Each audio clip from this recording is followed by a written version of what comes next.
Hola, buenas tardes. Bienvenidos a este segundo debate previo a la segunda vuelta de las elecciones al rectorado de la Universidad de Valladolid. Tenemos aquí a Marcos Sacristán y a Daniel Miguel, los dos candidatos que accedieron a esta segunda vuelta. Yo voy a ejercer de moderador, soy Antonio Encinas, del periódico El Norte de Castilla, y quiero agradecer a Agustín García Matella la deferencia que ha tenido al permitirnos colaborar con la organización de este segundo debate. Bien, el formato está previamente pactado y van a tener una serie de minutos que yo voy a controlar inflexiblemente. Así que no se asusten si doy algún porrazo en la mesa para hacerles callar, porque ya les he avisado a ellos. Comienza Daniel Miguel, según el sorteo que hicieron ayer los candidatos, y simplemente, pues nada, vamos a darle la palabra con una pequeña introducción. Cuando quieras. ¿Se me oye? Cuando presenté mi candidatura en el lejano 1 de abril, lo hice porque pensaba que es necesario un cambio de gestión que nos ayude a salir de estos momentos de crisis. La votación del día 8 de mayo ha puesto de manifiesto que aquello que intuíamos estaba acertado y que la mayor parte de la comunidad universitaria, más de los 2/3 de los votantes, no ha respaldado el proyecto de continuación de un segundo mandato del rector Marcos Sacristán. Es hora, por tanto, de integrar las diferentes sensibilidades y elaborar propuestas de consenso. Tenemos las puertas abiertas a todos aquellos que quieran colaborar aportando proyectos sensatos, realizables, motivantes, porque es la hora de sumar y no de restar. Esto es un trabajo de todos. No es un trabajo de un rector, no es un trabajo de un equipo, es un trabajo de toda la comunidad. Tenemos que trabajar todos juntos para conseguir que la Universidad de Valladolid resurja, vuelva a estar en el sitio donde le corresponde. Tenemos que hacer una universidad proyectada hacia la sociedad, pero también una universidad más participativa, que cuente con todos, donde todos sepamos qué se hace con los recursos y por qué, y donde se escuche a todos antes de tomar las decisiones que nos afectan. Damos la palabra a la introducción de Marcos Sacristán. Muchas gracias. Después de 4 años de ejercicio del rectorado, comparezco de nuevo ante la comunidad universitaria para revalidar mi gestión, obteniendo un nuevo mandato. Los resultados, como 4 candidatos, han sido naturalmente repartidos entre los 4, todos los cuales han aportado mucho, pero indudablemente el primer puesto me ha sido otorgado. Y eso me da confianza para poner en marcha un proyecto que ha sido participativo, que seguirá siendo participativo. Muchas de las propuestas que tenemos en el programa son fruto de un largo trabajo de participación, de consulta, de intercambio de opiniones para matizarlas. Con ello, mi propósito es aprovechar la experiencia de estos 4 años, experiencia interna y experiencia que en el contexto de la Universidad Española me ha llevado a la vicepresidencia del Consejo de Rectores de las Universidades de España. Un puesto fundamental en un momento en que problemas como tasa de reposición, becas y otros generales recogidos en una legislación muy adversa para la universidad necesitan un impulso a esos niveles que estoy dispuesto a seguir dándolo como lo he dado hasta ahora, para conseguir una universidad más solidaria, más sostenible, de cuya sostenibilidad mi gestión ha sido una buena muestra, y también más saludable. Muy bien, vamos a dar la palabra otra vez a Daniel Miguel. En este caso, inauguramos el primer bloque sobre gestión y política universitaria. Perdón, Marcos Sacristán. Bien. Mi gestión se ha realizado en unas circunstancias tan difíciles como creo que no las ha tenido un rector en muchas décadas. Los objetivos básicos que lo han sido hasta ahora y lo seguirán siendo, creo que se han visto en lo fundamental cumplidos, y ahora en una situación de mayor estabilidad y en una situación que gracias a esa gestión es económicamente mucho mejor que la que teníamos al principio, se van a poder cumplir.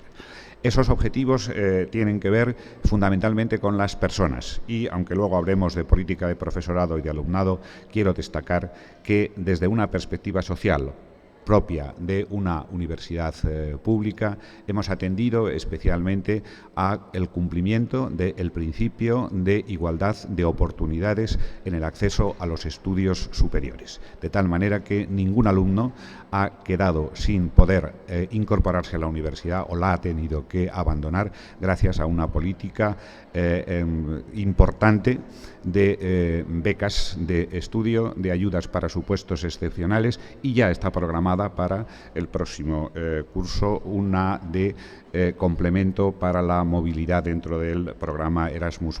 Todo ello en conjunto gira en torno al 1.000.000 de euros. Las dificultades han sido grandes y no obstante se ha conseguido, como digo, una buena situación. Un superávit en el aspecto económico del que podremos hablar, pero que en este momento nos permite en el capítulo de personal realizar las actividades que luego mencionaré, a pesar de recortes que nos han hecho retroceder hasta el año 2006 o el nivel del 2006 y aparte, al margen de los temas de personal, unas inversiones en infraestructuras que ya para, por ejemplo, el campus de Segovia nos va a permitir tener en septiembre un plan para un primer módulo de la segunda fase. Bien, pasamos ahora con Daniel Miguel otra vez. Bueno, si hablamos de gestión, lo que se nos dice es que han sido años difíciles, todos lo sabemos. También sabemos todos que esta universidad en el año 2010 estaba en unas condiciones inmejorables para resistir los efectos de la crisis. Mucho mejor que otras universidades que tenemos a nuestro alrededor, alguna bien próxima y de nuestro tamaño. Sin embargo, no solamente no hemos resistido la crisis como estas otras universidades, sino que nos ha ido peor. Parece un poco chocante oír hablar de una gestión por el actual rector durante estos 4 años basada en las personas, cuando tenemos 500 profesores menos. Suele decir que no se ha despedido a ningún profesor estable, ciertamente, pero la plantilla de profesorado, si se comparan los censos de 2010 y 2014, ha disminuido en 500 personas. Y esto para al final tener un superávit. Si juntamos todos los elementos, crisis, recortes, despido de profesorado, para al final tener un superávit, yo creo que esto es una mala gestión. Y que lo que se nos promete ahora es más de lo mismo. Y además ni siquiera un periodo rectoral completo, sino solamente un periodo rectoral incompleto, quizá de 3 años, con un delfinato que no sabemos en qué va a acabar. Yo creo que otra gestión es posible y estamos a tiempo de hacer un cambio y de volver a gestionar de una forma transparente, dinámica y sin estas políticas erráticas que primero nos llevan a unos recortes extremos y después a tener unos superávits que ahora nos permiten abordar todo lo que en los 5 años, casualidad, en época electoral se puede abordar todo, volver a contratar profesores, disminuir los grupos. Bien, pasamos ahora, sigue Daniel Miguel, pero vamos a empezar a hablar de política de profesorado concretamente. Tiene 3 minutos. Seguimos hablando de política de profesorado. No se puede utilizar el profesor como un parche para cubrir las horas de docencia. Después de hacer los recortes, no renovar el contrato a un montón de asociados, lo que nos encontramos es que los profesores estables, ciertamente no han sufrido ningún despido, porque no se puede. Cuando hablaba algún día de estos con alguno, me decían, es que tengo 5 asignaturas distintas en 5 centros distintos. Eso no es política de profesorado. Necesitamos profesorado en aquellas áreas donde hay mucha docencia y es necesario atender bien a los alumnos. Necesitamos profesorado suficiente para que la relación profesor-alumno no sea como ahora, de 80, de 90 alumnos por profesor. Necesitamos incorporar profesores jóvenes, ayudantes doctores, que se vayan formando y que en su momento puedan reemplazar a los profesores estables. En estos momentos vamos adquiriendo ya unas edades cada vez más cercanas a la jubilación. Necesitamos apoyar a los profesores, liberarlos de la cantidad enorme de tareas burocráticas que tenemos que hacer. Yo, si soy rector, trataré de implantar consensuadamente con los profesores lo que se llama el índice de actividad académica, donde se reconozcan no solamente las horas de docencia, sino también la investigación y todas aquellas otras tareas que nos toca realizar y que son importantes. De manera que, lejos de una política errática como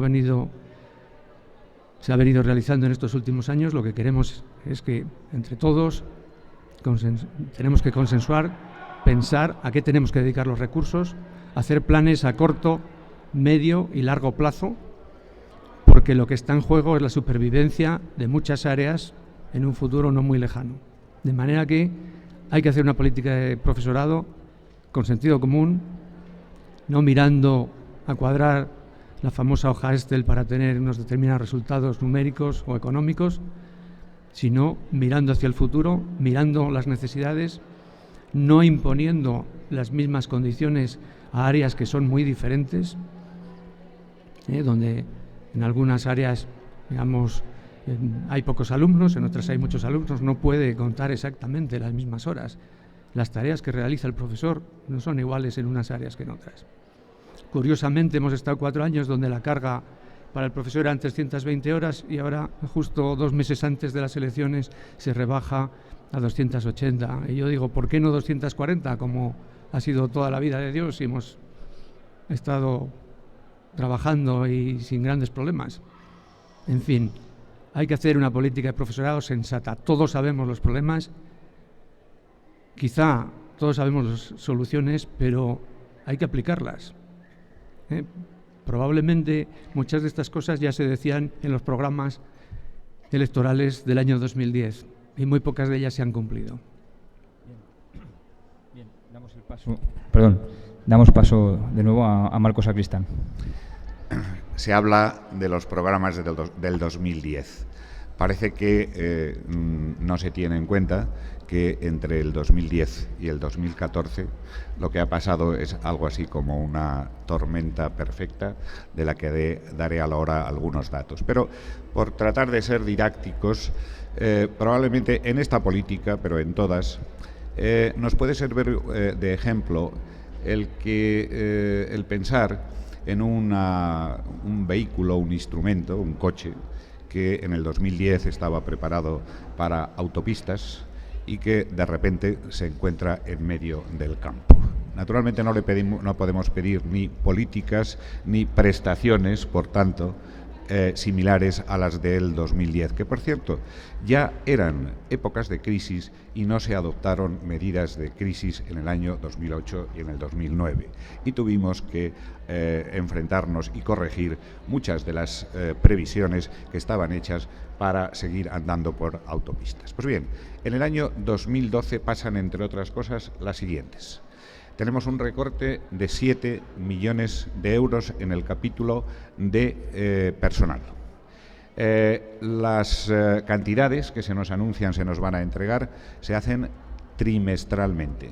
En ese momento se exige rigurosamente una tasa de reposición que curiosamente ya existía, pero se rebaja y se empieza a exigir por parte de los tribunales. En estas condiciones, mantener la situación que hemos mantenido es enormemente difícil y en ese sentido me siento satisfecho. Por otra parte, es cierto que en estos momentos, y así aparece en nuestro programa, las condiciones que hemos obtenido a través de una gestión prudente, de una gestión que mira al futuro y por eso siempre tiene que haber remanente, siempre tiene que haber superávit, y hay circunstancias externas a nosotros, unas cantidades en concepto de pago de becas por parte del Ministerio que no se nos iban a pagar, y que es lo que ha creado el núcleo, 2,8 millones de un importe de 3 y pico millones de euros de superávit en una cantidad de un presupuesto de 129 millones para el capítulo de personal. Estamos en esto, comenzando y pudiendo comenzar a introducir reducciones, no por motivos electoralistas, sino por motivos de estabilidad y disponibilidad en la dedicación, la posibilidad de incorporar a nuevos profesores, y con un plan de rejuvenecimiento de plantillas, que es un tema fundamental en nuestro programa, que tiene posibilidades de hacerse al margen de la tasa de reposición, y sigue teniendo como obstáculo fundamental la tasa de reposición, contra la que estoy luchando desde mi posición individual y en el ámbito de la CRUE. Bien, pasamos al siguiente bloque, que han denominado docencia, y sigue teniendo la palabra Marcos Sacristán. 3 minutos de nuevo. En tema de docencia, en efecto, nos hemos visto enormemente condicionadas por ese cambio de circunstancias, condicionados por unos presupuestos que, al no permitirnos disponer del profesorado necesario, nos ha obligado a hacer esfuerzos, quizá grandes, en materia precisamente de equilibrar la situación de exceso de carga en algunos casos y exceso de disponibilidad en otros, para los cuales se ha acudido a toda la panoplia de instrumentos que teníamos a nuestra disposición. En tema de docencia, iniciamos un plan de aplicación de Bolonia, del Espacio Europeo de Educación Superior, en condiciones buenas. Esas condiciones se perdieron y entonces hubo que, por ejemplo, aumentar el número de determinados alumnos en seminarios o en laboratorios. En este momento, precisamente porque las circunstancias han cambiado y podemos disponer de nuevos profesores, se nos ha dicho que los profesores que habíamos perdido eran como 500. Bien, le puedo decir que los contratos que se han cancelado de profesores asociados han sido en realidad 269. Puede haber otras mermas por jubilaciones, etcétera, etcétera, pero esa es la cantidad que en estos momentos es inferior, en la que es inferior el número de profesores asociados. Y uno de los planes es que estos sean auténticos asociados que nos permitan cumplir Bolonia, no solo en el tamaño de los grupos, sino en la dimensión prácticas, y devolver poco a poco a la normalidad las cargas docentes. En materia de docencia es muy importante el mapa de titulaciones. Saben ustedes las dificultades con las que nos hemos encontrado en tema de mapa de titulaciones, de una política inicial de la Junta que quería eliminar titulaciones, cosa que este rector rechazó y no lo hizo, sino que modificó una de las titulaciones que se nos pedía fuera eliminada. Hemos conseguido una situación en la que en la normativa actual se reflejan distintas posibilidades, como la de las dobles titulaciones, que estamos aprovechando al máximo. Hemos en esta materia iniciado la adaptación la revisión de los grados en su última fase. Tenemos que abordar el tema de los máster y, por último, en el programa hay un tema clave, que es el de la formación permanente, que va a ser la línea fundamental de desarrollo de la docencia en este periodo. Bien, no se bajan los micrófonos aquí, pero ya ven que les miro mal, ¿verdad? Pasamos con Daniel Miguel, va a hablar de docencia también. Bueno, no se puede hablar de docencia sin hablar de profesorado, y seguimos con la misma cuestión. Una puntualización. No sé cuántos, porque yo no tengo los datos, son los contratos que se han dejado de renovar o que se han cancelado. El hecho es que tenemos 500 profesores menos. Si ha habido jubilaciones, defunciones, eso es igual, son profesores que no están dando clase. Es menor atención a los estudiantes. Y ahí no afecta la tasa de reposición, porque a los asociados no les afecta la tasa de reposición. Es decir, si ha habido bajas, ha habido jubilaciones, no se han repuesto. La comparación de los censos dice que tenemos 500 profesores menos. Entonces, crisis, crisis, crisis. Salamanca no ha tenido que aumentar a 320 las horas lectivas, ha mantenido 240. Ha mantenido el presupuesto. Nuestra universidad, el presupuesto ha disminuido un 15% en estos años. La crisis ha sido parecida para todos. Esta universidad estaba en muy buenas condiciones y, sin embargo, ha padecido mucho más. Los profesores han padecido, los alumnos están padeciendo. El cubrir las horas, vaya una expresión, cubrir las horas a base de parches, de utilizar una hoja Excel, utilizando las asignaturas o las áreas afines, significa un parche que va justo en contra de la calidad de la enseñanza. El decir, te saco la plaza allá en lugar de en el otro sitio porque allí me faltan profesores, significa que en vez de ser un método de aquellos de win-win donde todo gana, todos pierden. Al que le mandas allá no le gusta, evidentemente, ir a dar clase de una especialidad que no es la suya, y el área que lo recibe, pues tampoco le gusta. Y los alumnos no están bien atendidos. De manera que crisis, crisis, crisis, pero otras universidades han soportado la crisis mucho mejor que nosotros. ¿Y a qué nos lleva esto? Nuevamente, otra gestión es posible. Si queremos más de lo mismo en los programas, se puede poner de todo. Yo he procurado, lo dije cuando presenté mi candidatura, no prometer nada que no esté en condiciones razonables de poder cumplir. Evidentemente, las dificultades son muchas, pero hay que trabajar para que los alumnos estén mejor atendidos, para que cada vez haya menos alumnos por grupo, para que en las prácticas haya pocos alumnos.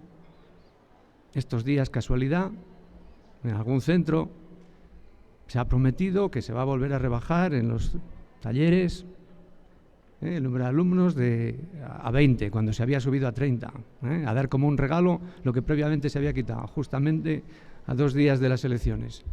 Bueno, yo creo que otra gestión es posible. Hay que cambiar. Bien. Pasamos al siguiente bloque, aunque sigue con la palabra Daniel Miguel, toca hablar de investigación. Bueno, investigación. Me está diciendo en las visitas a los centros, cuando hablo con los investigadores, hemos perdido casi el 50% de captación de recursos en investigación en estos años. Evidentemente hay crisis, todas la padecemos. Me han denegado algún proyecto, no lo niego. Eso no es culpa del rector. Pero hay algunos sitios donde se puede conseguir financiación, singularmente los proyectos europeos, donde los investigadores, los grupos que estarían en condiciones, están muy desasistidos. Tenemos un sistema que está razonablemente diseñado para tramitar, ejecutar, justificar los proyectos, pero no hay prácticamente ninguna ayuda proactiva para el investigador a la hora de establecer las solicitudes, de rellenar las solicitudes, de buscar las alianzas, de buscar los consorcios, por ejemplo, para los proyectos europeos. Hay mucho trabajo por hacer. Es necesario establecer algunas unidades de apoyo o alinear al menos todas las que tenemos para que los grupos de investigación se sientan asistidos a la hora de buscar nueva financiación, de informar dónde están las áreas donde se puede obtener financiación más fácil. Es necesario asistir en estos momentos tan duros a grupos de investigación, generalmente pequeños, aunque han sido productivos, que lo están pasando mal porque no consiguen financiación. Es necesario que la universidad tenga una política de investigación propia, más allá de tramitar, más allá de sacar unas ayudas, unas becas, ayudas a congresos. La comisión de investigación tiene que funcionar no solo para tramitar documentación. Tendría que establecer políticas de investigación activas, proactivas en la universidad.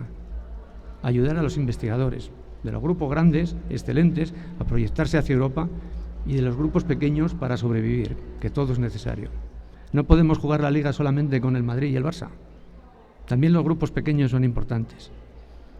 De manera que en estos momentos los grupos grandes, los grupos potentes dicen que se encuentran desasistidos a la hora de la gestión, los grupos pequeños se encuentran sin recursos. Es necesario hacer una política proactiva de investigación en la universidad. Tenemos que saber a dónde queremos ir, qué es lo que tenemos que potenciar. Bien, turno de Marcos Sacristán, 3 minutos. Hablando de investigación y de innovación, lo primero que quiero hacer es un poco de memoria e indicar que el Campus de Excelencia ha sido un proyecto que ha conseguido este equipo. Hemos llegado tarde porque no se hizo cuando se debía hacer y no hemos llegado a tener subvenciones, con lo cual hemos tenido que agrupar 3 universidades dentro de una política que me parece que, lo mismo que la de atención a los campus, está pensada en la integración de la comunidad, integración de universidades, integración de empresas, integración de instituciones que estamos poniendo en marcha con una gran dificultad y donde ha ido una parte del presupuesto de investigación. En segundo lugar, los fondos de investigación, con una política que ha tenido sus manifestaciones en la creación de escuela de doctorado, en una reordenación de los cursos de doctorado, una racionalización muy seria, se ha mantenido sin una sola reducción, a diferencia de lo que hemos tenido que hacer en otros campos, porque consideramos que el apoyo que se ha venido prestando de manera constante y de manera especial a los grupos emergentes ha conseguido que, en efecto, una de las grandes debilidades históricas de nuestra universidad, y es que hay grupos muy grandes que nos dan una posición aceptable en los rankings, pero la relación entre nivel de investigación y número de profesores es mala. Realmente, política de doctorado es política básica de investigación que se ha promovido con carácter prioritario. Hemos conseguido en este mismo nivel la acreditación de un servicio típicamente de investigación, la acreditación europea y española, por supuesto, antes de nuestras bibliotecas. El apoyo a los pequeños grupos figura en nuestro programa desde el primer momento, a través de las llamadas plataformas de conocimiento. A través de ellas vamos a intensificar, a sistematizar algo que ya se estaba haciendo, que es el apoyar, ayudar, promover que los pequeños grupos de investigación puedan colaborar sin necesidad de fusionarse en proyectos europeos que en este momento tienen, por ejemplo, en la Fundación, pero también en el Parque Científico, un servicio enormemente activo de apoyo que está dando ya resultados y que los dará mucho más en el futuro, puesto que esa es otra de nuestras prioridades. Bien, abrimos un primer turno de réplica. Va a tener 2 minutos cada candidato. Empezamos por Marcos Sacristán. Bien. En relación con esa comparación con otras universidades y concretamente con la Universidad de Salamanca. La Universidad de Salamanca, en primer lugar, está privilegiada respecto a la Universidad de Valladolid en su financiación. En el presupuesto de la Junta, y no hace falta, por tanto, ir muy lejos, además de la asignación que se hace a cada una de las universidades, hay una partida para cubrir deudas. Una partida, por tanto, que se saca del presupuesto general destinado a las universidades y que se destina a las universidades que tienen deuda, que desde luego no ha sido la de Valladolid. Por otra parte, la Universidad de Salamanca tiene grupos más grandes de alumnos que los nuestros. Y en cuanto al profesorado, una vez que hemos reducido el tope máximo que tuvimos que adoptar por no solo las orientaciones normativas, sino por la situación que nos encontramos a mitad del mandato, y que eso también, aparte de la tasa de reposición, nos condicionaba para poder pagar las nóminas en el año 13. Además de eso, Salamanca sigue conservando para los profesores titulares de universidad, no doctores, el máximo de horas, cosa que ya no va a suceder en la de Valladolid. Por otra parte, se nos ha puesto de relieve el que el periodo rectoral va a ser inferior al normal. Bien, va a ser inferior en unos pocos meses. Y se ha utilizado una expresión pues realmente ofensiva, agresiva, digamos, un delfinato. He dicho en más de una ocasión que en el momento en que yo termine mi mandato, me llegue la edad de jubilación, que por las normas, a la aplicación de las normas universitarias, será a finales de agosto del año 2017, por tanto hay 3 años largos para hacer una política que no necesita de preparación, porque las cosas están ya en marcha. En ese momento convocaré elecciones, es decir, en el momento oportuno, para que nadie se vea beneficiado. Marcos, Gracias. nos vamos. Bien. A ver, les pido por favor que se ciñan al tiempo. Pasamos el turno de réplica a Daniel Miguel, 2 minutos. Bueno. La situación de la universidad es compleja. Tenemos ahora elecciones a rector que se iban produciendo cada 4 años. Si dentro de 3 años hay elecciones a rector, va a empezar a haber elecciones en la universidad justamente en el momento en que hay elecciones generales, en el momento en que hay elecciones. Es decir, no es trivial que el periodo rectoral sea de 3 años o sea de 4. Si en vez de ser de 4 es de 3, es un déficit, por más que haya aplausos espontáneos entre el público. 4 no es igual a 3. Se dice, no, las cosas están en marcha. Muy bien, yo estoy manteniendo que la gestión no ha sido correcta, que hay mucha gente descontenta con la gestión, y si se nos dice, bueno, como es continuar con lo mismo, pues entonces no hay ningún problema en que sea todos 3 años. Pues yo creo que sí que lo hay. Si la gestión no ha sido correcta durante estos 4, pues continuar otros, aunque fueran 3, aunque fueran 2, pues no será bueno para la Universidad de Valladolid.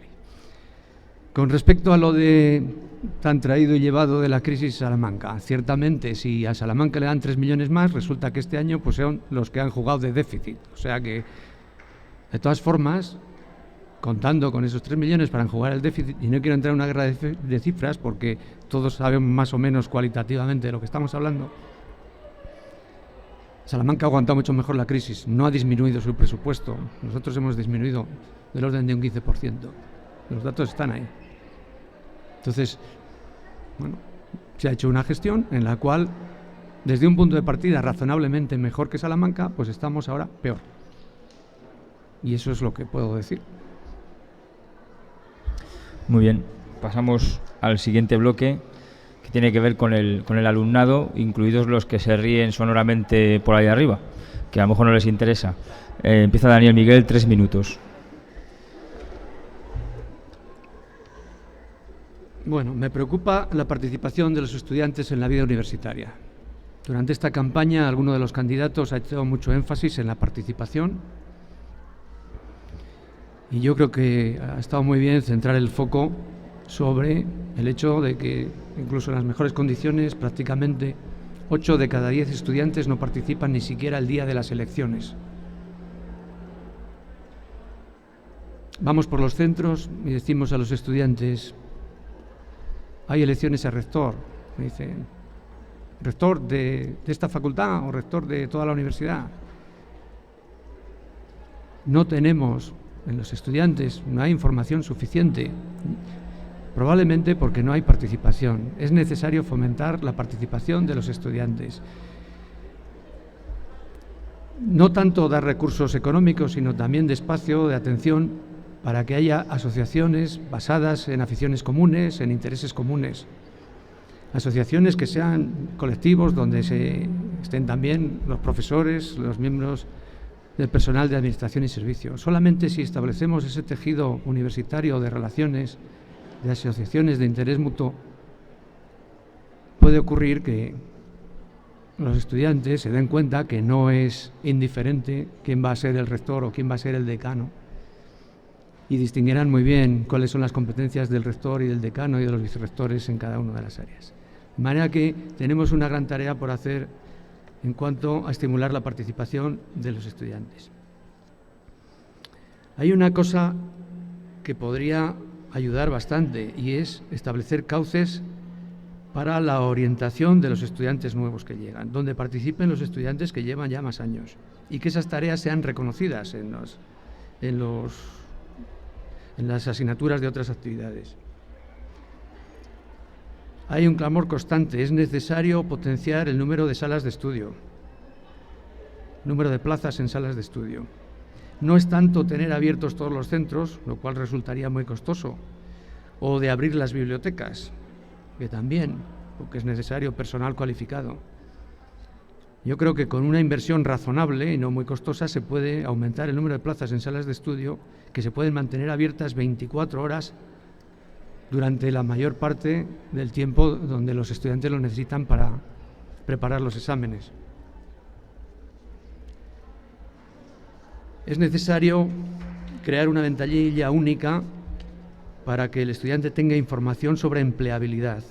Es necesario crear una unidad de apoyo que ayude a los centros, a las áreas, a las titulaciones, para conseguir programas de prácticas externas adecuadas, homogéneas, para que todos los estudiantes tengan posibilidad de hacer prácticas externas en las mismas condiciones. Hasta ahora eso gravita sobre todo sobre las espaldas de los profesores, que tienen que buscar dónde hacen sus estudiantes las prácticas. Tenemos un servicio, tenemos una dirección de área que está diseñada razonablemente bien para tramitar las prácticas, no para buscarlas.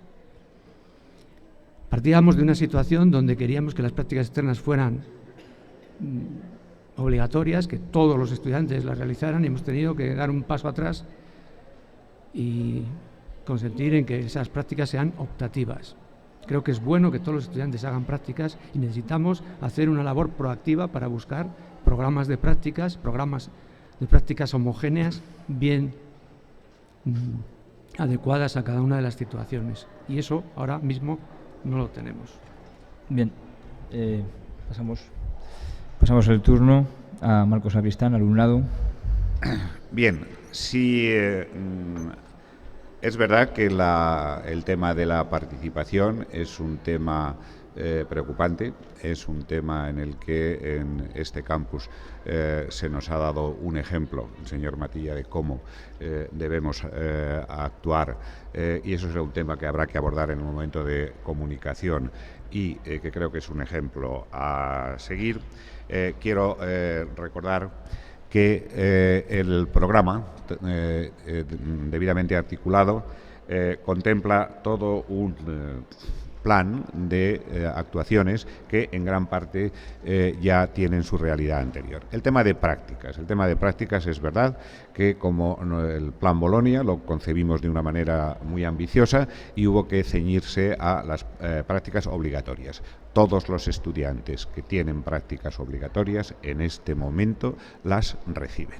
Y eso es gracias a, entre otras cosas, el esfuerzo de ese servicio que tiene que coordinar y está coordinando efectivamente los esfuerzos de todos los centros, no solo en la tramitación, sino también en la captación. Y desde el punto de vista de la ordenación, una regulación que nos asegura que esas prácticas realmente son prácticas al servicio de la formación y no otras circunstancias de trabajo. En el programa hay unas previsiones que desarrollan acciones ya realizadas, por ejemplo, la automatrícula. La automatrícula la hemos introducido nosotros el año pasado y es verdad que como todo tiene que moverse en relación con la prueba de el acierto o el error, hubo en efecto un imprevisto que llevó a que el primer día y durante unas horas se bloqueara. Pero en este momento está sectorializada la automatrícula en los centros, de tal manera que cada centro va a ir gestionando paralelamente y evitará esos efectos. En relación con los espacios, la mayoría de los aularios están abiertos mucho más espacio de tiempo que lo que el candidato, en un documento muy peculiar que ha difundido en los medios y que realmente no tiene el tono mesurado que tiene aquí, propone la apertura una serie de horas. Esas horas están ampliamente rebasadas. Y como sucede en muchas ocasiones, hay alguna circunstancia en la que ha fallado el plan de apertura. Concretamente esta Semana Santa, y es una excepción porque todo el resto del tiempo ha habido espacios de estudio para preparar exámenes. Pero también somos conscientes de que todo es mejorable y, naturalmente, estamos dispuestos a mejorar eso, como los servicios que reciben en general los estudiantes. Y vuelvo a insistir en que hemos tenido una política de ayudas para que ningún estudiante quedara fuera, que importa un conjunto de becas, de ayudas para casos excepcionales y en este momento de ayudas para la movilidad en torno al 1.000.000 de euros. Eso está presupuestado y en gran medida, salvo este último aspecto, se ha hecho el último año. Muy bien. Bueno, no sé si les han repartido unas tarjetas en las que pueden anotar alguna pregunta si quieren hacer a final de debate, si no estarán por ahí delante para posteriormente preguntar lo que deseen. Vamos a pasar al siguiente bloque en el que se habla del personal de administración y servicios de la UBA. Señor Marcos Sacristán tiene 2 minutos.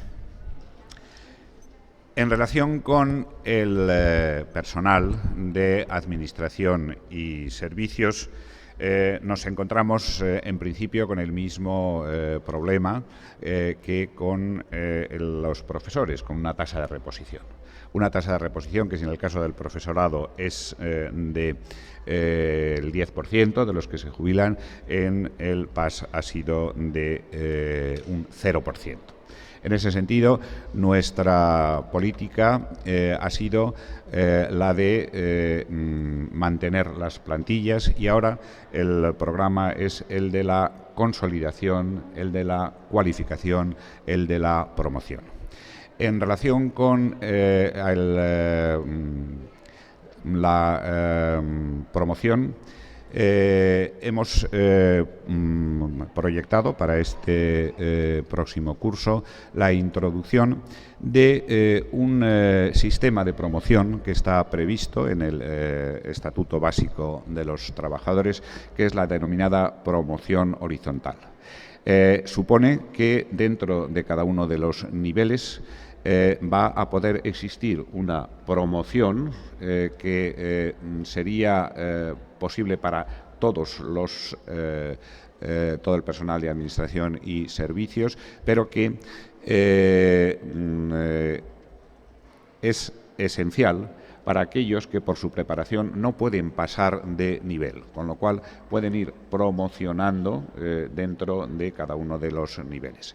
Desde otro punto de vista, el tema de las productividades es un tema que ha sido muy debatido, puesto que de los diversos sistemas de productividad, además de la productividad para momentos especiales, el pago de la productividad para momentos especiales, hay una productividad para algunos servicios que a lo largo del tiempo tienen una necesidad especial y es verdad que en nuestra gestión la productividad lineal general para todos se reconvirtió en el sueldo fijo. Ahora hemos introducido esa productividad lineal que mejora las condiciones del PAS.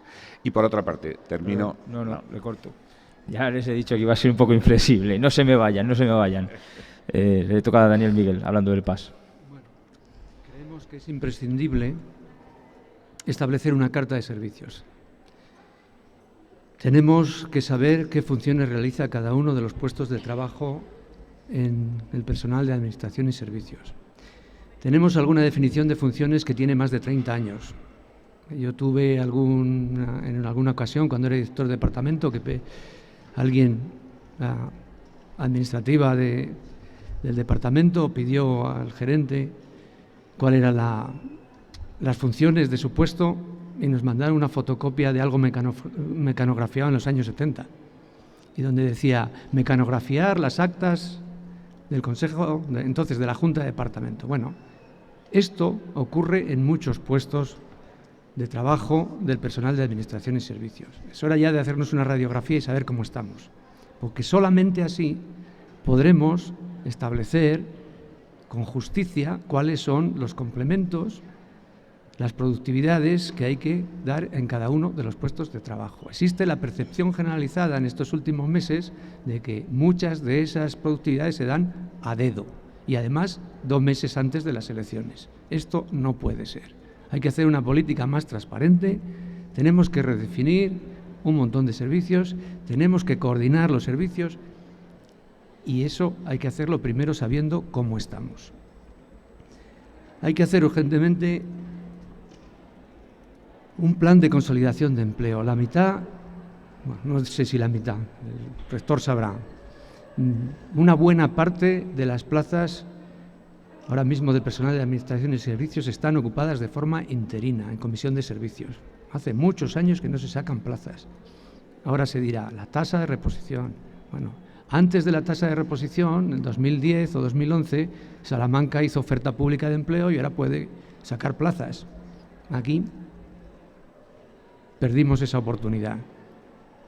Está claro que eso solo se podrá hacer cuando la normativa lo permita, pero hay que empezar a pensar ya qué es lo que hay que hacer.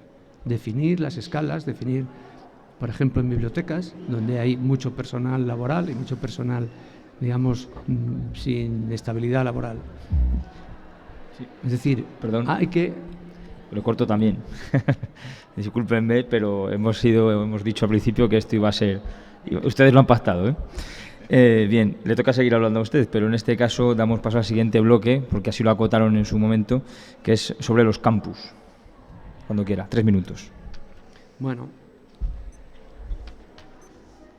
la Universidad de Valladolid se articula en 4 campus que están cada uno en una ciudad. Las necesidades y las circunstancias de cada uno de los campus son muy diferentes y a veces muy complejas. Lo que proponemos en nuestro programa es que tenemos que buscar proactivamente el establecer alianzas estratégicas con las autoridades locales y provinciales en cada una de las provincias donde están implantados los campus, incluyendo Valladolid, que a veces también se nos olvida. Hay que buscar la colaboración de los ayuntamientos y de las diputaciones. La Universidad de Valladolid tiene que tener sus centros en las mejores condiciones posibles de instalaciones de calidad en la enseñanza en todos los campus, en todas las ciudades donde está implantada. De manera que será necesario, esto está bien claro en el caso de Segovia, terminar con la construcción de este tremendo y, para mí, no sé decir bellísimo o por no ponerme tierno, en este espectacular edificio que tiene una segunda fase que hay que terminar cuanto antes. No sé cómo está la caja, eso lo sabrá el rector, pero yo tengo el firme propósito de terminarlo a la mayor velocidad posible, porque creo que es necesario, creo que faltan algunos servicios, creo que lo que hay es espectacular, pero que falta la segunda fase. Solamente cuando esté completa, como es debido, pues podremos disfrutar plenamente de este campus. En otros sitios también hace falta otras cosas, ¿eh? Hay problemas generales, y lo sabemos. Hay problemas en el personal, en el profesorado y también en el personal de administración y servicios de precariedad laboral. Las plazas muchas veces son plazas de asociados. Es necesario profesorado nuevo, a veces en áreas donde se tienen muchos alumnos y pocos profesores. No se puede parchear mandando de paracaidistas desde Valladolid a personas simplemente exiliadas a dar clase a los campus. Hay que fomentar, hay que incentivar que en los campus se consoliden las plantillas, porque quieren estar en cada una de las ciudades. De manera que la situación es compleja, pero somos plenamente conscientes de que cada uno tiene sus peculiaridades y que hay que atenderlas y que no se tenga esa sensación un poco de lejanía. Evidentemente, habría que traer servicios. No puede ser que para hacer determinada tramitación haya que ir físicamente a Valladolid. En una época donde se puede hacer tramitación telemática para muchas cosas, el desplazamiento a 100, a 40 o a 150 kilómetros o a 200 es algo que parece que no es de este siglo. Y si no, se pueden desplazar ciertas unidades a los campus. De manera que, bueno, hay que buscar recursos para hacerlo. Bien. Marcos Sacristán tiene 3 minutos. La política de campus fue en la anterior legislatura y lo es en esta uno de los capítulos específicos de nuestro programa. En ellos se contemplan la dimensión de fortalecimiento del profesorado, se contempla la dimensión de provisión de plazas de personal de administración y servicios, se contemplan las infraestructuras y todos aquellos aspectos que, como partes esenciales de nuestra universidad, tiene cada uno de los campus. En relación con la presencia y la comunicación, en fin, hay una administración electrónica que ya está funcionando en muchos procedimientos y que en nuestro programa aparece prevista la incorporación de muchos más. El campus de Segovia es un campus que no solo tiene este edificio, es el campus que tiene mejores condiciones de profesorado investigador, que es una cantera de nuevos doctores. Tiene otras muchas riquezas que estamos potenciando y que estamos dispuestos a potenciar.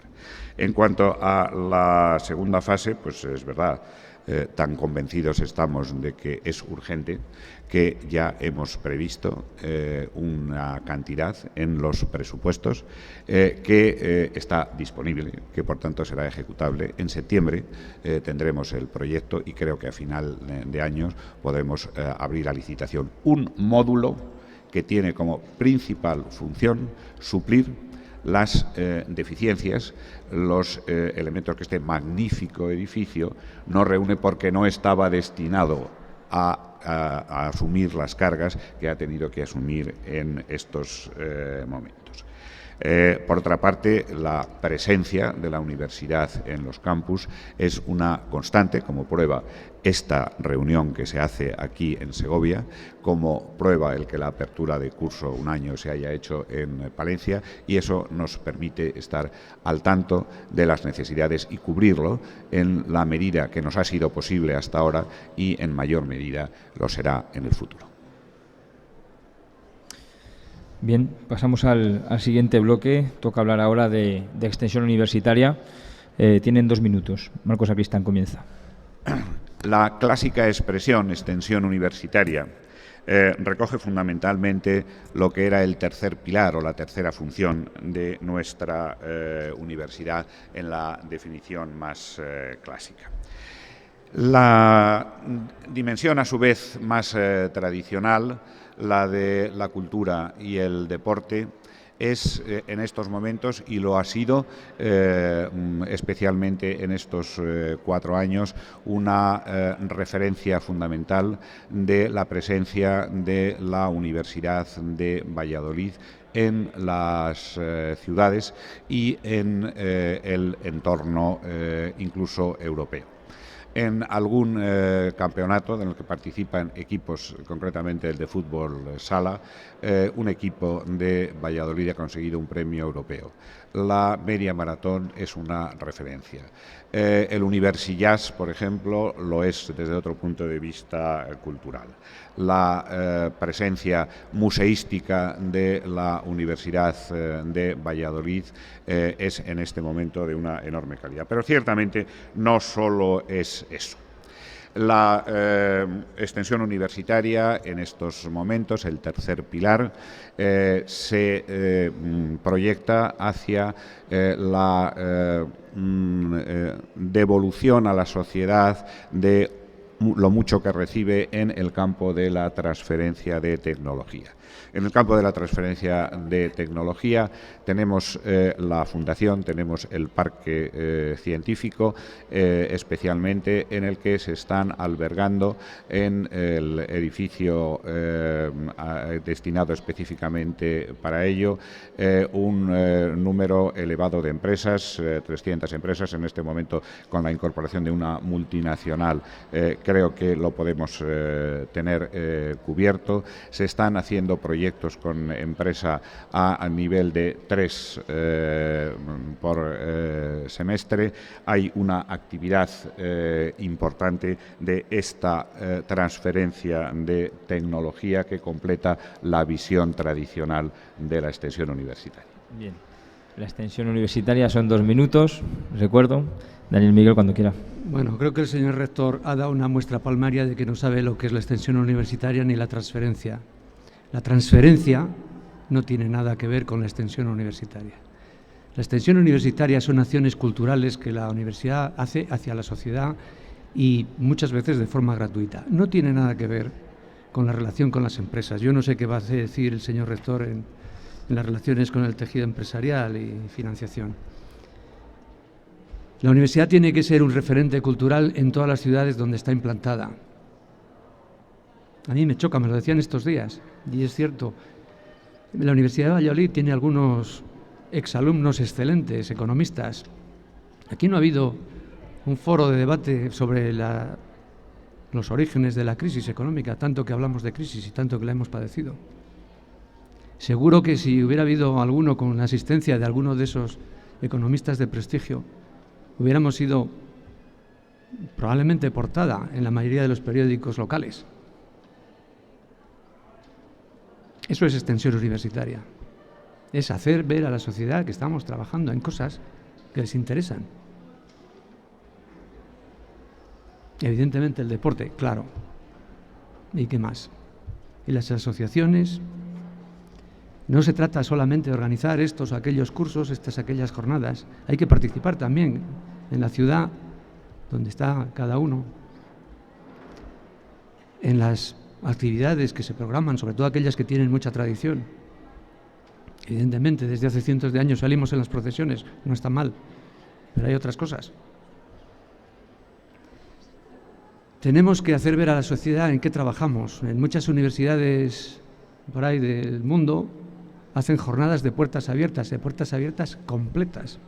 No para los estudiantes del bachillerato para incitarles a venir a nuestra titulación, sino para que cualquier ciudadano venga a la universidad, entre por los laboratorios y sepa en qué se gasta su dinero, que al final estamos hablando del dinero de todos. De manera que asociaciones, fomento de la cooperación, fomento del voluntariado. Hay muchas actividades que se pueden hacer en extensión universitaria y que no tienen nada que ver con la transferencia de tecnología. Bien. Interrumpo de nuevo. Vamos a dar el paso al siguiente bloque, que es hablar de política de comunicación. Tienen 2 minutos, comienza Daniel Miguel de nuevo. Bueno, yo en mi campaña he lanzado las ideas de que queremos una universidad abierta y transparente. Abierta quiere decir proyectada hacia la sociedad. Estos días nos han vuelto a castigar con una cuestión de si los rankings, de si estamos más arriba o más abajo. Necesitamos una política de comunicación muy activa. Necesitamos potenciar nuestros servicios de comunicación. Ya hace muchos años que nuestro servicio de comunicación no está mal y hace su tarea admirablemente, pero es un servicio de comunicación dedicado a dar notas de prensa, a informar. Evidentemente no está dimensionado para más. Hay que hacer más. Nuestra situación en los rankings depende mucho de cómo sepamos comunicar las cosas que hacemos. Estoy seguro de que la realidad de la Universidad de Valladolid es mucho mejor de lo que indican los rankings.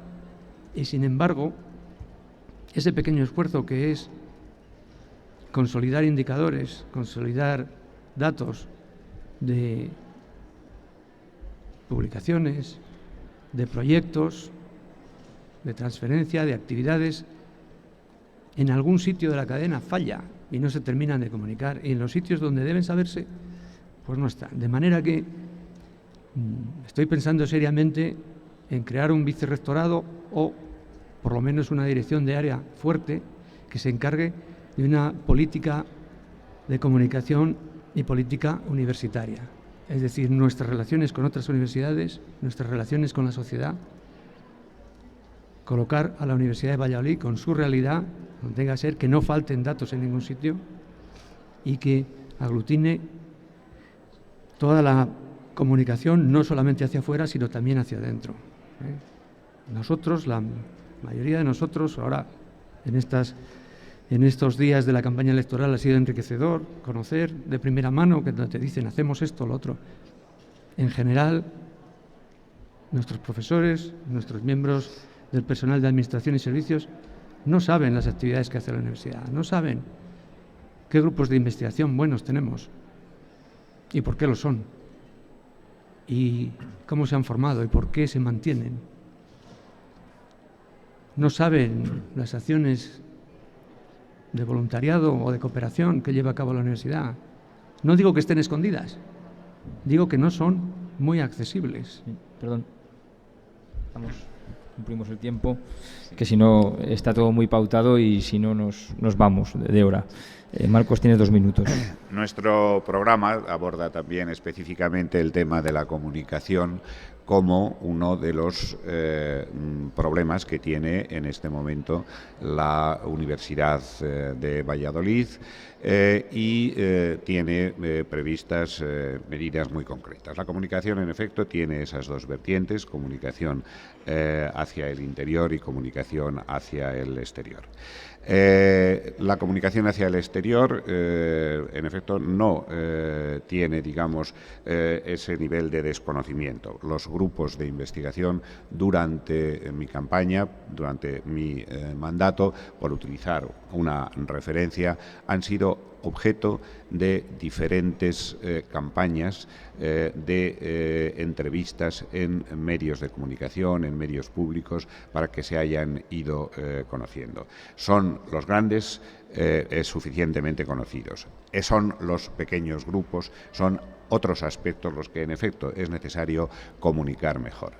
En el propio programa, y les recuerdo que eso no es una novedad, puesto que ya existió, hemos valorado muy especialmente el tema de la comunicación interna.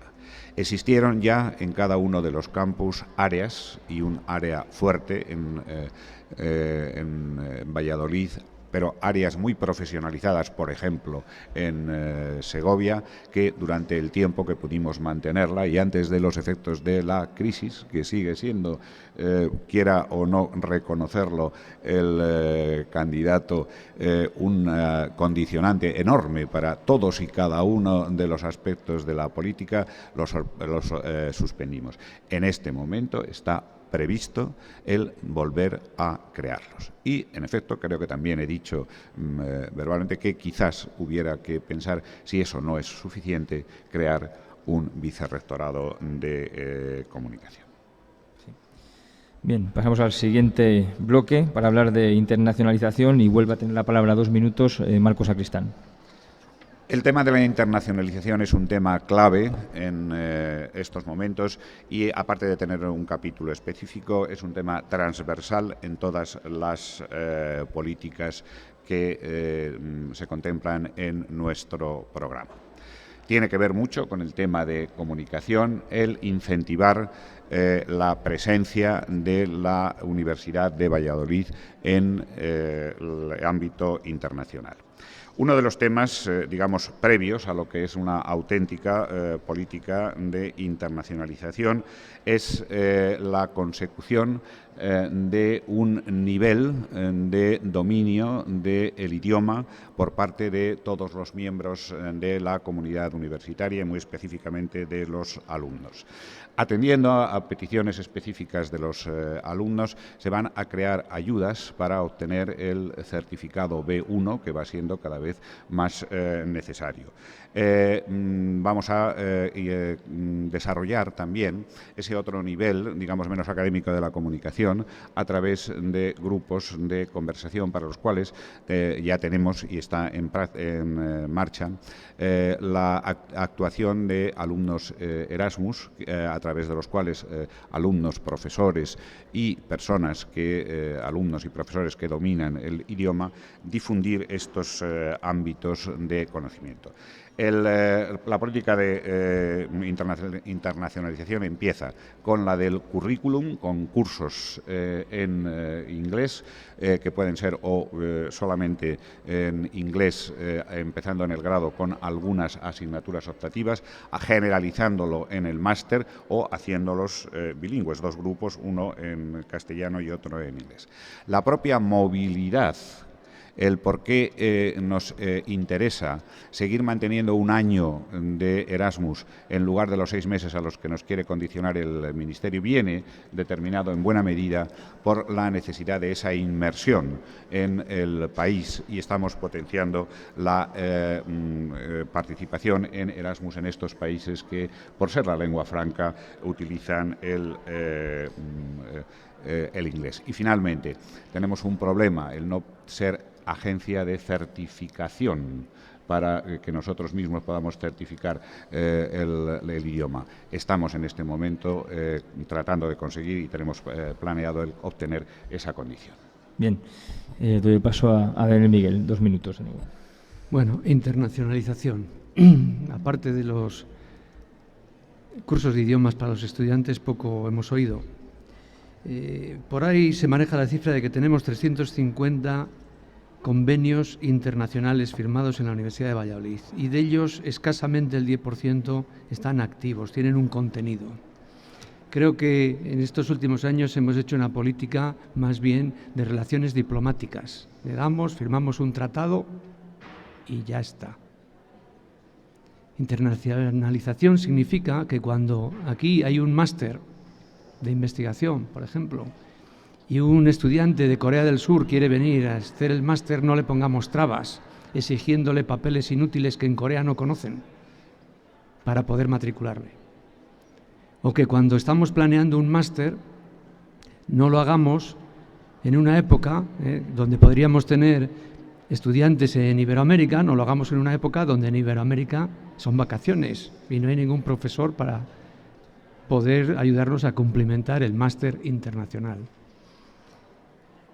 Hay que establecer relaciones importantes, convenios bilaterales, sobre todo con Iberoamérica, donde tenemos la facilidad del idioma, pero también con los Estados Unidos de América. Las universidades americanas, a pesar de las crisis, tienen bastante dinero y están dispuestas a gastarlo. Y estoy seguro que tenemos mucho que ofrecer, y más una ciudad como esta, con un patrimonio histórico, artístico, con un campus espectacular. Tenemos en otras ciudades cercanos a Valladolid archivos importantes, en la provincia de Palencia, románico, en Soria, románico, cuestiones forestales, sostenibilidad. Estoy seguro de que podemos establecer convenios de intercambio con universidades americanas, no solo para que los estudiantes vengan a estudiar español en el verano, sino para que muchos profesores vengan y muchos profesores nuestros puedan ir allá. De manera que hay mucho que hacer en internacionalización, más que establecer cursos de idiomas para los estudiantes, que por cierto esto debiera estar en el planteamiento de las competencias transversales que debemos cuidar en todas nuestras titulaciones y nuestros grados.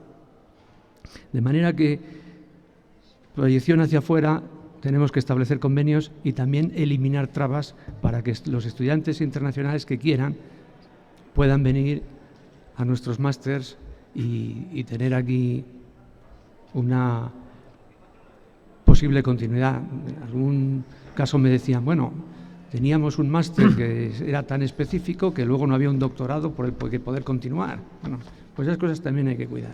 Bien, perdona. Vamos a dar paso al al último bloque que establecieron antes de la réplica y las preguntas. Se trata de hablar de comunicación con el tejido empresarial y la búsqueda de financiación. Son 3 minutos. Empieza Daniel Miguel. Bueno, aquí sí que tendremos que hablar de transferencia. Tenemos que poner en valor el conocimiento. Esto es una universidad pública. Pública. Y lo voy a decir más veces, pública. Parece que hay alguna sospecha de que alguno de nosotros quiere privatizar la universidad. No es eso. Todas las universidades públicas en Europa hacen transferencia de tecnología y cuanto más mejor. Una universidad de nuestro tamaño, como es Lovaina, hace 40 millones de euros al año de transferencia.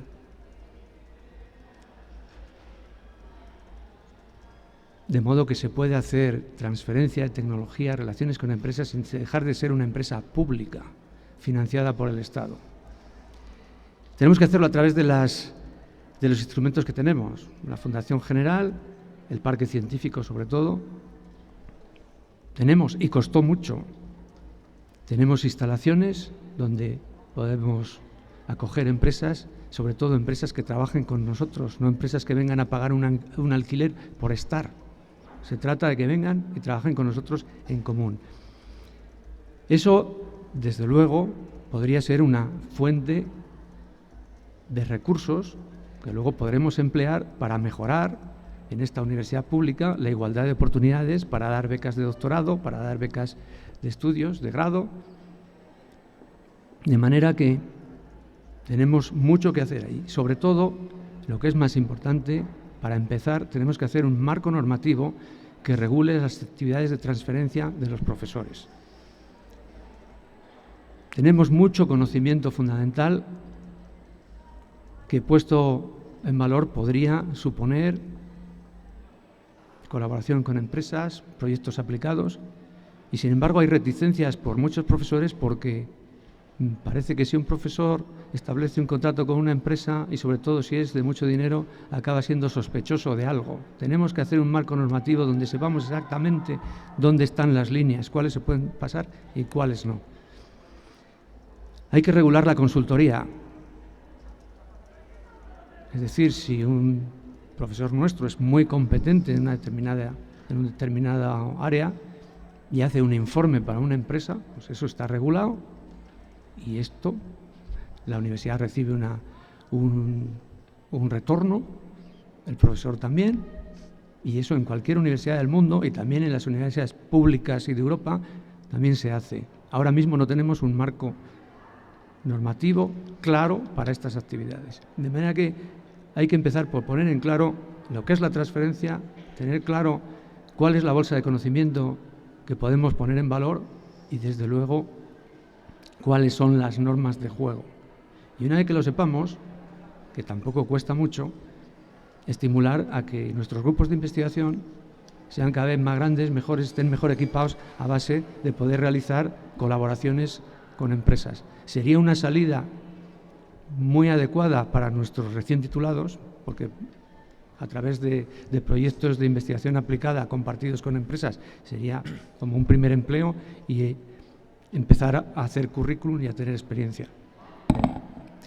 Bien, le toca el turno a Marcos Aquistán, dispone de 3 minutos. Tal como está redactado el bloque Comunicación al tejido empresarial y financiación, a mí me evocaba el que la comunicación con el tejido empresarial es un tema transversal. Y uno de los aspectos a los que afecta es también aquel en el que yo lo abordaba, el tercer pilar, la condición que tiene la universidad de ser motor del desarrollo social, fundamentalmente, pero también económico, pero desde luego con la financiación. Somos en efecto una universidad pública y, por tanto, la financiación no puede ni siquiera colocarse en primer lugar hablando de las empresas. La financiación en una universidad pública tiene que venir fundamentalmente, porque este tema no lo hemos abordado y me parece importante abordarlo, en relación con las propias administraciones. La característica de una función de una entidad pública, de una universidad pública, es asegurar, entre otros, ese principio de igualdad de acceso que la normativa actual nos dificulta. Y, por tanto, la financiación que tenemos que reclamar, en primer lugar, es la financiación de las entidades públicas. ¿Cómo tenemos que pedirla en concreto? Para financiar la segunda fase, que es un compromiso de la Junta de Castilla y León, que ha dejado de cumplir y frente al cual nosotros nos arriesgamos adelantando nuestro dinero porque creemos que es una necesidad que no se puede evitar.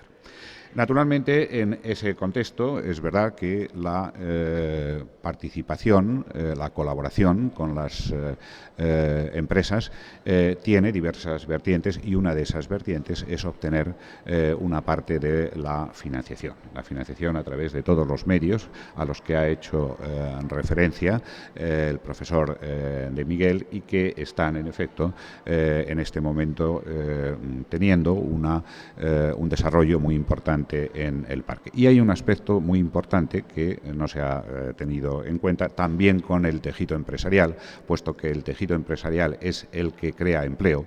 Una de las funciones que tiene nuestra relación con las empresas es apoyar a aquellas empresas que crean empleo, mucho más en un momento como este. Por otro lado, la función o la relación, la comunicación entre empresa y universidad tiene también otra proyección en lo que se refiere a la formación profesional. Formación profesional que hemos procurado que en algunos aspectos nos la proporcionen las empresas, como es el caso de FASA, que en otros casos tenemos nosotros a través de la educación permanente, contando con la colaboración de los empresarios, proporcionarla conjuntamente. Son muchas facetas de un tema en el que es verdad hay que romper con los tabúes, pero sobre todo hay que ser muy transparentes en las relaciones para evitar que esas relaciones, como en algún caso ha sucedido, encubran o no permitan ver realmente si los bienes de la universidad se están utilizando para los fines públicos o para fines privados. Bien. Empezamos ahora un pequeño turno de réplica en el que cada uno de los candidatos va a disponer de 2 minutos. Comienza Marcos Sacristán. De algunas de las notas que he ido tomando, tengo aquí reflejado un tema que es verdad que es necesario, y es la puesta al día de los servicios. Hemos hablado de que la biblioteca ha conseguido sellos de calidad y tenemos que hacer que esa homologación se realice con todo tipo de servicios, y en ese sentido la flexibilización, la atención a los alumnos, a los profesores, en el caso de la investigación, sea todo lo fluida que debe ser. Y en ese sentido también está previsto en nuestro programa un calendario de determinación de las funciones de cada uno de los funcionarios de cada uno de los servicios. Dice que hace 30 años detectó ese problema, o que existe desde hace 30 años y que usted lo detectó como director de departamento. Supongo que también lo detectaría como vicerrector. Luego es una cuestión que nos viene pendiente desde hace tiempo. De la productividad se nos dice se da a dedo. Vamos a ver, seamos serios. La productividad se da a través de unos, programas en virtud de los cuales se establecen unos criterios y se conceden en aquellos casos en los que resulta necesario. La productividad no se ha puesto ahora, esta productividad, por así decirlo, selectiva. La productividad existía y se eliminó por razones económicas, y se ha vuelto a poner en el momento en que las condiciones económicas eran las que nos lo permitían. En cuanto a los convenios, los 2 minutos no dan paso a reflejar todos los capítulos del programa. En nuestro programa se refleja la necesidad de llenar los convenios de contenido, de diversificar esos convenios. En efecto, ya tenemos algunos con Estados Unidos. Estamos en esa línea de llevar a los alumnos hacia la lengua inglesa. Y tenemos un llamado plan de embajadores que precisamente está cumpliendo esa función. Los estudiantes, los profesores que gozan de esa movilidad a través de los convenios tienen el cometido específico, lo están cumpliendo, de servir de embajadores de nuestra universidad. Bien. Turno para Daniel Miguel. Tiene 2,5 para igualar la réplica de Marcos. Me parece bien que acoja la idea del vicerrectorado de comunicación, porque parece que todo se estaba haciendo muy bien. Pues bueno, ha hablado de formación externa, es decir, ofertar a las empresas. Le voy a dar un dato. Nuestra universidad hermana, en el último curso, facturó 4,5 millones casi de euros en programas o en cursos de especialista, en cursos de formación hacia el exterior. La nuestra, si los datos son correctos, son datos de la Junta de Castilla y León, 300.000 euros. ¿Ves?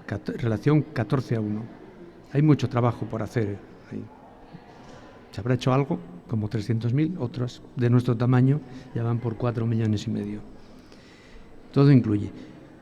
Evidentemente, la universidad pública tiene que estar financiada con fondos públicos. Nadie ha dicho lo contrario. Y yo no he dicho que la mayoría de la financiación de la universidad sea a través de las empresas. No creo que lo consigamos, por mucho que lo intentemos. Pero que sí que podemos conseguir la financiación extra a la que no llega el Estado, porque el Estado ha alcanzado un techo, y más en estas épocas de crisis y de recortes, que otras universidades lo están haciendo y que nosotros debemos ir por ahí. Respecto a lo de la cuestión, no hace 30 años que descubrí eso. Es que la fotocopia que me dieron es de hace 30 años. Y desde luego nunca he tenido competencias en cuestión de personal de administración y servicios. Si no, no le quepa duda que hubiera intentado ponerlo en claro. De manera que, bueno, una cuestión es establecer un sello de calidad en la biblioteca y otra cosa es que la mitad del personal de la biblioteca esté en puestos de precariedad, sean interinos o estén en comisión de servicios. Entonces, una cosa quiere decirse que a pesar de todo se da un servicio razonable, pero probablemente a costa de las personas. La cuestión, por último ya, si tengo 30 segundos, yo no digo que esa productividad se dé a dedo, digo que la percepción de muchos miembros del PAS es que se da a dedo, y así me lo han dicho. Yo no sé cómo se da ni a quiénes. Eso es lo que me han dicho. Hable usted con los miembros del PAS y se lo dirán. Bien. Muy bien, pues con esto termina un poco la primera gran parte del debate y vamos a someterles ahora a unas preguntas, las que han hecho a través del Laboratorio de Transparencia y las que nos han remitido la gente del público aquí presente. Van a disponer de 7 minutos cada uno para responder a las preguntas. Cuanto más breves sean en sus respuestas, más preguntas responderán. Iré alternando para que no sea primero uno y después el otro. Y voy a empezar leyendo algunas de las que tengo aquí delante. Quiero agradecerles a todos la letra bien cuidada que han hecho. No hacía falta. Yo estudiaba en la cafetería con apuntes de otros. Estoy acostumbrado a todo. Bien, voy a empezar por algunas que les hacen directamente a cada uno de los candidatos. Empiezo por Marcos Sacristán. Le preguntan qué política de formación de jóvenes investigadores y de incorporación del profesorado Nobel va a llevar a cabo si resulta elegido. Se refiere, dice aquí, a ayudantes y ayudantes doctores, sobre todo. La política está, en primer lugar, por la convocatoria de plazas. La formación de los ayudantes doctores es una formación que, en buena medida, es responsabilidad de los departamentos, pero, naturalmente, existen en los cursos de doctorado digamos, las orientaciones necesarias para hacerlo. Por otra parte, tenemos másters de docencia, que son el camino previo necesario para pasar para llegar a estos niveles. En ese sentido, el tema de los máster va a ser uno de los temas. Estamos todavía pendientes de un desarrollo normativo que nos permita abordarlo, uno de los elementos centrales de nuestra política, y dentro de ellos tendrá un tratamiento especial en relación con la propia escuela de doctorado y la formación de doctores, que ya existe este tema. Bien, seguimos con Daniel Miguel. Le preguntan cómo puede asegurar públicamente que esta universidad ha gestionado peor la crisis que, por ejemplo, las universidades públicas madrileñas o catalanas, y le piden que dé datos que no sean solo de la Universidad de Salamanca. Bueno, vamos a ver, las políticas de financiación de las universidades dependen del gobierno regional, fundamentalmente. Lo que quiere decir es que tenemos que compararnos con universidades de nuestro tamaño y financiadas por nuestro mismo gobierno regional, que es quien impone el precio de las tasas, quien impone la política de lo que los recursos que nos da. De manera que una universidad de nuestra misma región y que tiene nuestro mismo tamaño, la única que hay es Salamanca. Podríamos hacer comparaciones con Burgos o con León, pero son universidades de menor tamaño y por lo tanto tienen otros problemas, de modo que la comparación natural es Salamanca. Por eso lo hago, ¿eh?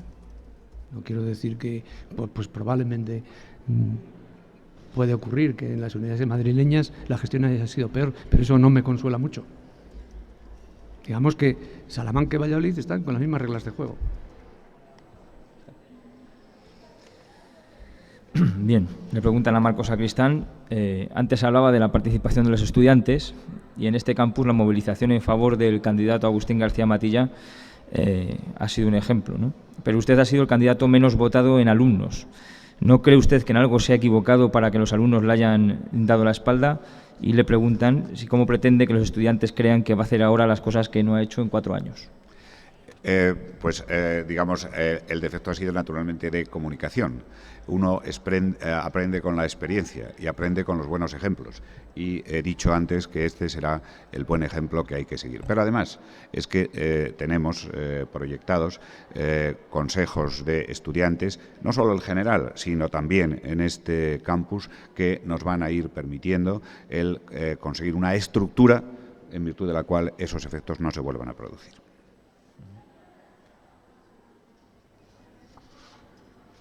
Aquí. Sabía que había otra para Daniel. Le preguntan con qué dinero va a contratar al profesorado si la Junta de Castilla y León impone un techo de gasto, y qué piensa hacer con unos profesores que sobran en algunas unidades docentes y faltan en otras. Bueno, empiezo por lo segundo. Desde luego no utilizar a los profesores como vehículos todoterreno para dar cualquier asignatura en cualquier centro. Eso es un parche y va en contra de la calidad de la docencia. Si necesitamos más profesorado y necesitamos dinero para ello, hay que ir, en primer lugar, a los responsables de que en las universidades se den bien la docencia, que es el gobierno regional. Tiene las competencias, tiene que velar porque en la universidad se dé bien la docencia. Lo del techo de gasto es una cosa que habrá que negociar con la Junta, y desde luego hay programas donde probablemente se pueda actuar para contratar profesorado joven. Bien, esta ya es para ambos. Si quieren seguimos, Marcos, Daniel, como prefieran. Preguntan si tienen algún plan concreto, y meten aquí lo de concreto muy claramente, de recuperación de los profesores acreditados que han abandonado la UBA por la precariedad de los contratos que se les han ofrecido. Pues en efecto, el plan concreto es parte del análisis de aquellas unidades que tienen mayor necesidad, de aquellos grupos que tenemos que reducir, porque la formación práctica es fundamental, y será ahí donde iniciaremos nuestro programa de recuperación, es decir, continuaremos, porque insisto, es verdad que en un momento determinado se cancelaron una serie de contratos, hemos ido recuperando, pero ahora ya tenemos esos objetivos de mejora de docencia, de cambio también ahí, lo mismo que en profesorado, para ir articulando en torno a la calidad de la docencia estos temas. Bueno, evidentemente hay que procurar que los profesores en formación y los profesores ya formados que han tenido que abandonar, pues se puedan reintegrar en la medida de lo posible. Yo ya he hablado que tenemos 500 profesores menos que en 2010. Evidentemente hay que actuar sobre las áreas donde hace falta más profesorado. Tampoco está claro si donde esas áreas que hace falta más profesorado vamos a tener precisamente a los profesores más formados, porque suele ser más bien al revés, pero bueno, eso hay que hacerlo. Desde luego, lo que se trata es de incorporar profesores en figuras de profesorado a tiempo completo. A mí no me parece que sea una solución de futuro el contratar profesores asociados de tiempo parcial con, digamos, con el pensamiento de que, bueno, si vienen las cosas mal dadas, se pueden cancelar los contratos y aquí no ha pasado nada. En esas condiciones probablemente no tendremos profesorado motivado, no tendremos profesorado comprometido. Es muy difícil, siendo profesor asociado a tiempo parcial, hacer investigación, de manera que hay que fomentar las figuras de profesorado a tiempo completo, las que podamos, y donde la normativa lo permita, y buscar soluciones para incorporar sobre todo jóvenes doctores más o menos formados, doctores sobre todo, que puedan aportar sobre todo en las áreas donde hace falta más profesorado. Bien, una pregunta que se repite tanto en las del laboratorio de transparencia como en estas tarjetas y en otros foros es ¿qué medidas van a tomar para mejorar la red wifi en toda la Universidad de Valladolid? Las medidas se están tomando. Hay problemas. Quiero recordar que hay dos redes. Hay la red UVA y la red mundial, Euroram, que pueden ser accesibles desde la universidad para todos.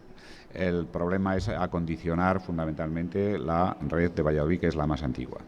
Estamos en este momento detectando aquí, en este centro, en otros centros, aquellos lugares en que por diversas razones la red wifi no está funcionando. Y están experimentándose ya en este momento en un centro, es verdad, de la Universidad de Valladolid, en la Escuela de Educación, antenas especiales para conseguir que la cobertura llegue a esos puntos oscuros, digamos, en la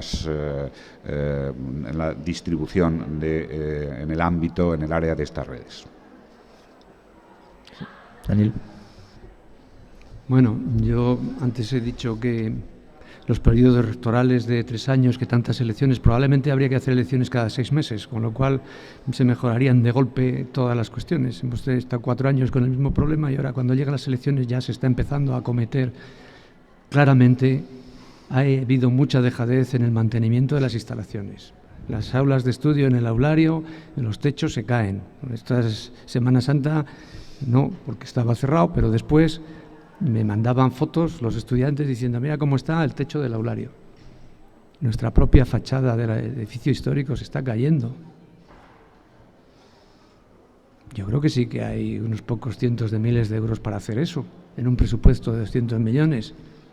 Y si no, siempre se puede acudir a un endeudamiento responsable, como cualquier padre de familia. Por favor, pido una réplica porque se ha salido de la pregunta. Claro, si a partir de la red wifi utilizamos otras, el panorama general de la universidad, volvemos otra vez. Vamos a ver. Creen que a unos 7 minutos. Yo les pongo el marcador y cuando llegue a 0 acaban. O sea, que ustedes mismos. Vamos a ver. Una cosa son las redes, que estamos en una cuestión técnica, que ha habido que ir estudiando en el momento en que ha sido posible, porque ha habido otros problemas mucho más urgentes que abordar.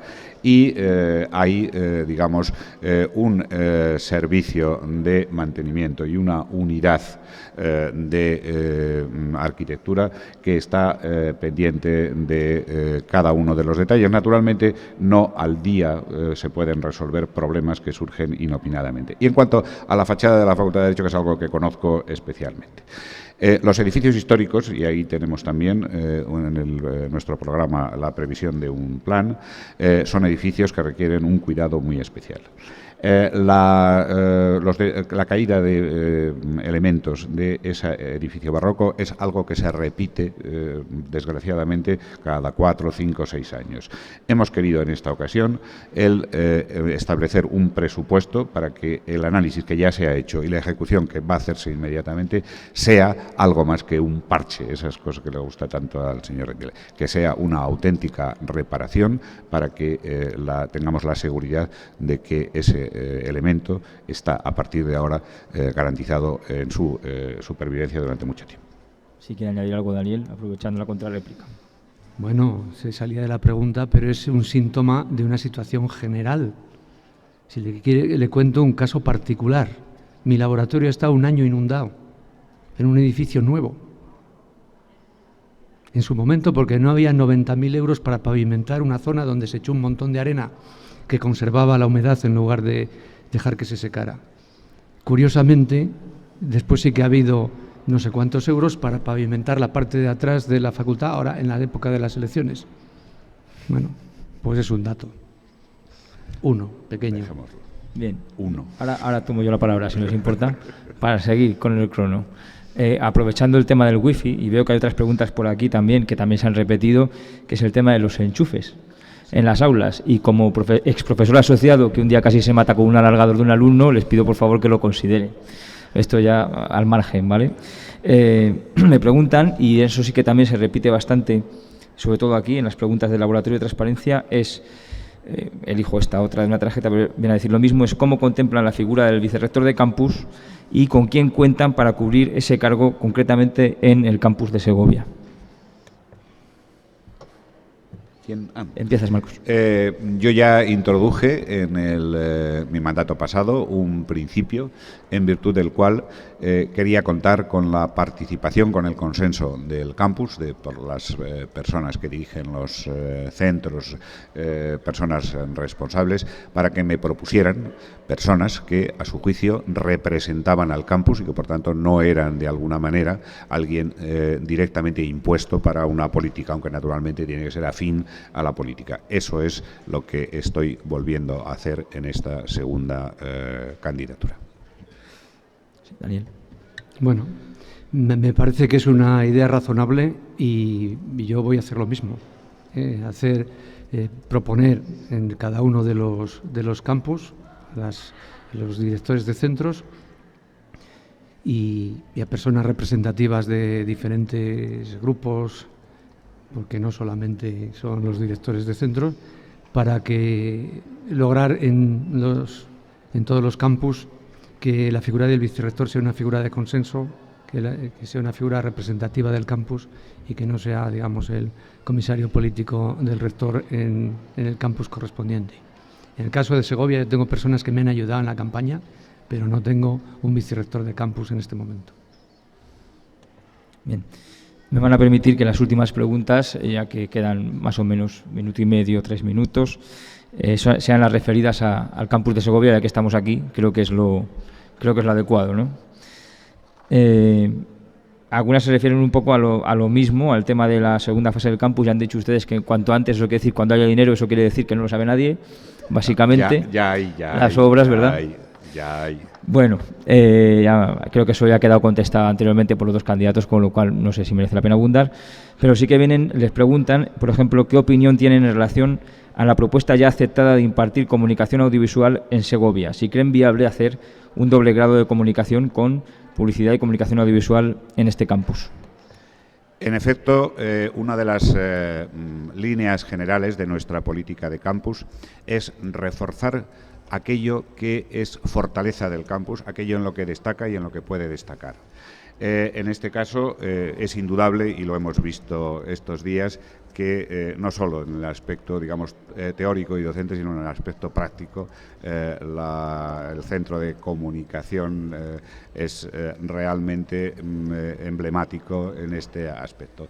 En ese sentido, naturalmente, sobre todo bajo esta idea de la doble titulación, que es una de las cosas que ya el campus de Segovia está encabezando en estas políticas, será uno de los objetivos de completar esa tarea de salvar, poner en mejor condición los títulos y, en segundo lugar, de potenciar ese aspecto especial.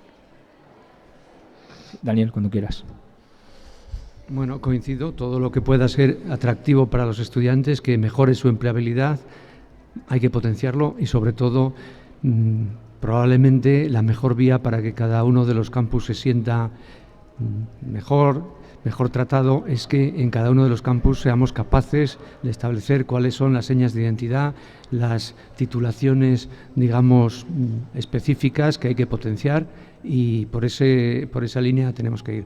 Pero bueno, lo de las dobles titulaciones, siempre que sean atractivas para los estudiantes y mejoren la empleabilidad, no solamente aquí en Segovia, sino en cualquier otra parte, en Valladolid o en los otros campus, evidentemente hay que potenciarlo. Bien, una pregunta un poco más terrenal, por decirlo así, es ¿qué van a hacer para dotar las cafeterías en los centros en los que no se cuenta con ellas? Pues naturalmente empezar a buscar el lugar.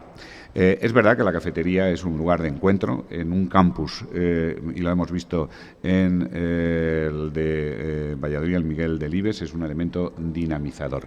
En este momento no podemos sobrecargar este edificio con un elemento más. Ahora, habrá que pensar si en el momento en que tengamos ese segundo módulo, que insisto, para él hay 500.000 euros, 500.000 euros para iniciar el diseño del campus, nos libera espacio suficiente y tenemos, digamos, la posibilidad, incluso probablemente en este ágora sería un lugar adecuado el encontrar algún espacio para albergar esa cafetería.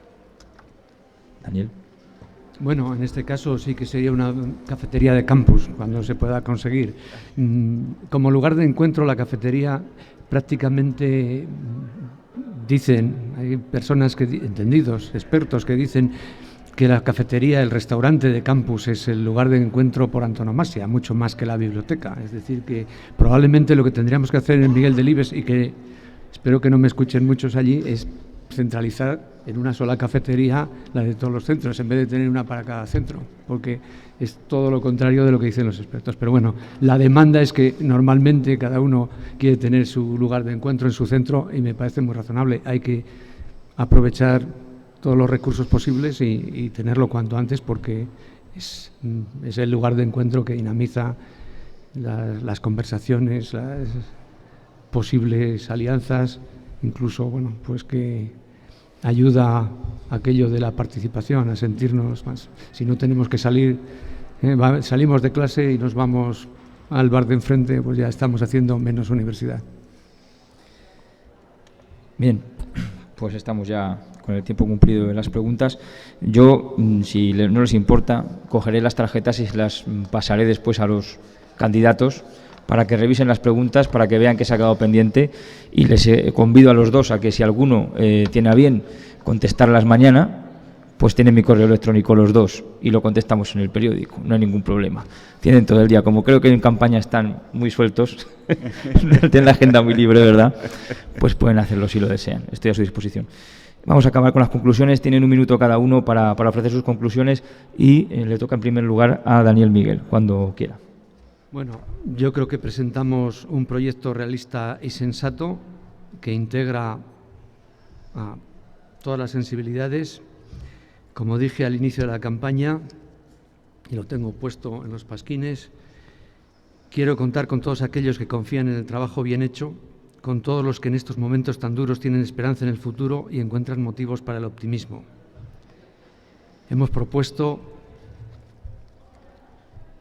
construir entre todos una universidad abierta, transparente, dinámica y de calidad. y con la ayuda de todos esta universidad es posible. Nada más. Yo añado que quiero contar fundamentalmente con aquellas personas que se expresan siempre igual, sea cualquiera el medio en el que se expresen, no con un tono en unos medios y con otro en otro. Eso es también una condición para colaborar con ellos y, por lo demás, vuelvo a insistir en que quiero una universidad solidaria, sostenible y saludable. Muy bien, pues muchas gracias a los dos candidatos.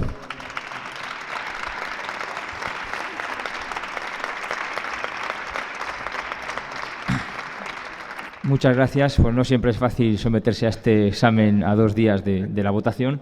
Les agradecemos la disposición que han tenido ellos dos, tanto ellos dos como los otros 2 candidatos, a participar en este tipo de encuentros, y a todos ustedes pues por su participación. Muchas gracias y hasta pronto.